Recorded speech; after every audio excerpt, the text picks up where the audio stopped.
अस्सलाम वालेकुम dear students. आज की वीडियो लेक्चर में हम ऑपरेटिंग सिस्टम के दो इम्पोर्टेंट कंसेप्ट को फॉक सिस्टम कॉल और एग्जिट सिस्टम कॉल के बारे में डिस्कस करेंगे।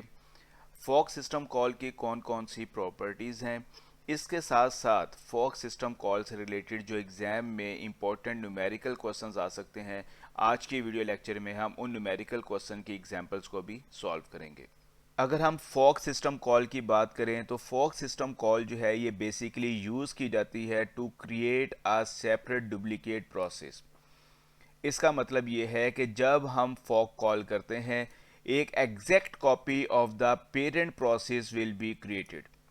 The process called the fork call is called parent process, यानी कि जिस प्रोसेस में से आप फॉक कॉल करते हैं उस प्रोसेस को पेरेंट प्रोसेस कहा जाता है। और उस कॉल के नतीजे में जो हमारे पास एक न्यूली प्रोसेस जो है वो क्रिएट होता है, that process is known as a child process. इसका मतलब ये है कि जब हमने फॉक कॉल की तो जिस फंक्शन में से, जिस प्रोसेस में से हम फॉक कॉल कर रहे हैं वो प्रोसेस हमारा पेरेंट प्रोसेस कहलाएगा।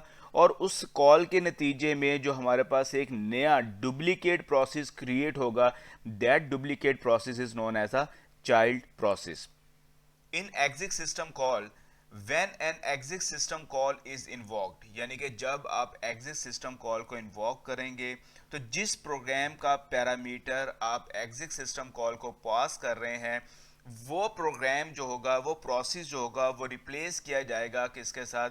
न्यू प्रोसेस के साथ। यानी कि इसका मतलब ये है कि जो आपका एग्जिस्टिंग प्रोसेस है उसकी जो एड्रेस स्पेस है, उसका जो कोड सेगमेंट है, उसका जो डाटा सेगमेंट है, उसके जितने भी थ्रेड्स हैं वो सारे के सारे थ्रेड्स जो हैं वो रिप्लेस किए जाएंगे किसके साथ? न्यू प्रोसेस के एड्रेस स्पेस के साथ, कोड सेगमेंट के साथ और डाटा सेगमेंट के साथ। यानी कि एग्जिट सिस्टम कॉल में आपका एक चाइल्ड प्रोसेस, आपका एक डुप्लीकेट प्रोसेस क्रिएट नहीं होता, बल्कि जो आपका प्रोसेस रनिंग में होता है उसको न्यू प्रोसेस के साथ रिप्लेस कर दिया जाता है। Important point regarding fork call, number one, it takes no argument, यानी कि जब भी आप फॉक कॉल करेंगे उसमें आपने कोई भी वैल्यू, कोई भी आर्गुमेंट पास नहीं करना।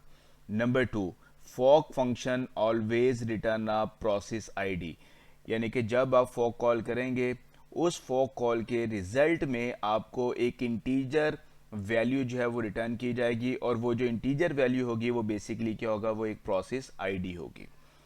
The purpose of fork call is to create a new process.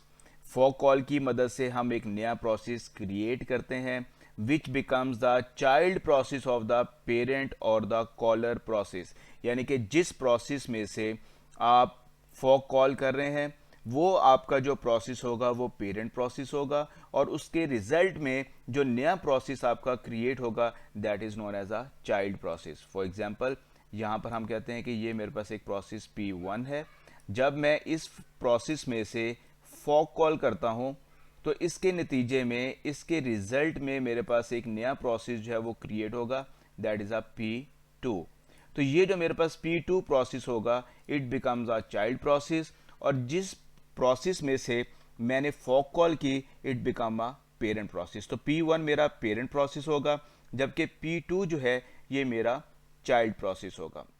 Very important point, after a new child process is created, both process से मुराद क्या है? पेरेंट प्रोसेस और child process will execute the next instruction following the fork system call, यानी कि जहां से आपने फॉक सिस्टम कॉल को इन्वॉक किया उसके जो वेरी नेक्स्ट इंस्ट्रक्शन है, यानी कि उसके बाद जो वेरी नेक्स्ट इंस्ट्रक्शन होगी, बोथ प्रोसेस, चाहे वो चाइल्ड प्रोसेस हो चाहे वो पेरेंट प्रोसेस हो, दोनों प्रोसेस वेरी नेक्स्ट इंस्ट्रक्शन से क्या करेंगे? एग्जीक्यूशन जो है वो स्टार्ट करेंगे। फॉर एग्जांपल, यहां पर हमारे पास एक स्टेटमेंट लिखी हुई है, यहां पर हम लोगों ने क्या किया? फॉक सिस्टम कॉल की है, और इसके बाद भी हमारे पास क्या लिखी हुई है? एक स्टेटमेंट लिखी हुई है। ये मेरा पेरेंट प्रोसेस है। जैसे ये फॉक सिस्टम कॉल आई और मेरे पास एक नया चाइल्ड प्रोसेस जो है वो क्रिएट हुआ, ये मेरे पास क्या है? It's a new child process. अब इसके अंदर जो मेरे पास स्टेटमेंट होगी या इस चाइल्ड प्रोसेस की जो एग्जीक्यूशन होगी वो कहां से स्टार्ट होगी?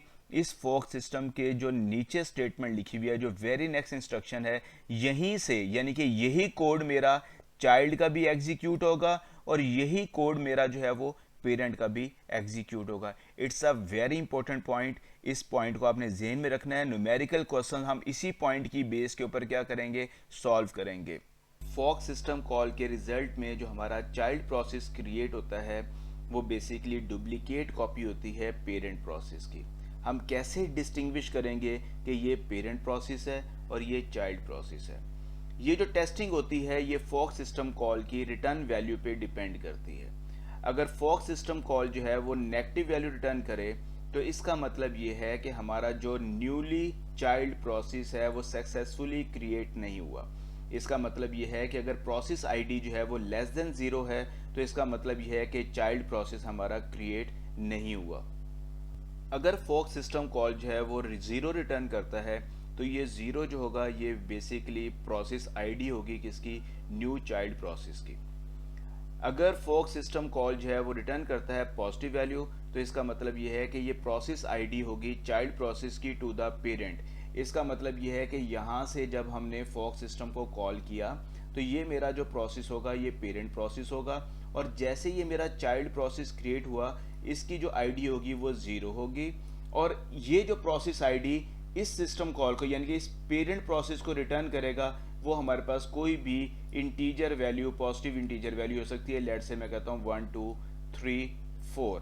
तो इसका मतलब ये है कि जो चाइल्ड प्रोसेस हमारा नया क्रिएट हुआ उसकी जो प्रोसेस आईडी पेरेंट को रिटर्न की जाएगी वो पॉजिटिव होगी और जो न्यूली चाइल्ड प्रोसेस हमारा क्रिएट हुआ उसकी जो प्रोसेस आईडी होगी वो 0 होगी। The return process ID is of type PID_T जो कि डिफाइंड किया गया है एक हेडर फाइल sys/types.h में। और नॉर्मली जो हमारे पास प्रोसेस आईडी होता है ये इंटीजर वैल्यू होती है। एक और पॉइंट आपने ज़हन में रखना है, child process uses the same program counter, same CPU registers and same open files which use in the parent process because कि जो चाइल्ड प्रोसेस है वो एक डुप्लीकेट कॉपी है पेरेंट प्रोसेस की। तो जो प्रोग्राम काउंटर, जो CPU रजिस्टर आपके पेरेंट प्रोसेस में यूज़ किए जा रहे होंगे वो same to same program counter, CPU register जो होंगे वो आपके डुप्लीकेट या चाइल्ड प्रोसेस में भी यूज़ किए जाएंगे। नेक्स्ट लेक्चर में हम लोग फॉक सिस्टम कॉल से रिलेटेड जो न्यूमेरिकल एग्जाम्पल्स होंगे उनको हम लोग डिस्कस करेंगे। अपना ख्याल रखिएगा। अल्लाह हाफिज़।